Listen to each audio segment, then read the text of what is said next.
السلام علیکم ورحمۃ اللہ وبرکاتہ۔ محترم ناظرین، قرآن مجید فرقان حمید سے متعلق ایک عجیب و غریب واقعہ پیش خدمت ہے۔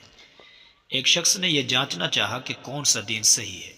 وہ عمدہ اور خوش خط کاتب بھی تھا۔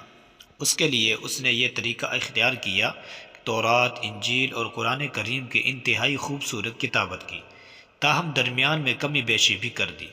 پھر تورات کو لے کر علماء یہود کی خدمت میں پیش کیا۔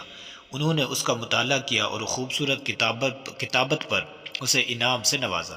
انجیل کا نسخہ عیسائی پادریوں کے پاس لے کر گیا۔ انہوں نے اس کی محنت کو سراہتے ہوئے بڑی رقم دے کر اس خوش خط نسخے کو خریدا۔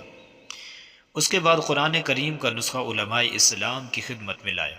انہوں نے جب اس میں کمی بیشی دیکھی تو پکڑ کر اس کی پٹائی کر دی اور اسے حاکم کے پاس لے کر گئے۔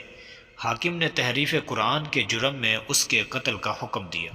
تب اس نے اصل حقیقت بتائی اور کہا کہ الحمدللہ میں مسلمان ہوں، لیکن میں یہ جاننا چاہ رہا تھا کہ کون سا دین صحیح اور محفوظ ہے، اور میرے اس تجربے سے ثابت ہو گیا کہ دین اسلام ہی ایک محفوظ دین ہے، اور اللہ کی کتاب قرآن کریم میں کوئی بھی تحریف نہیں کر سکتا۔ حوالہ صفوۃ التفاسیر للصوابونی۔ جی محترم، اگر ہماری ویڈیو اچھی لگی ہے تو ویڈیو کو لائک اور شیئر کر دیں، اور اگر ابھی تک ہمارے چینل کو سبسکرائب نہیں کیا تو برائے کرم ہمارے چینل کو بھی سبسکرائب کر لیں۔ وعلیکم السلام ورحمۃ اللہ وبرکاتہ۔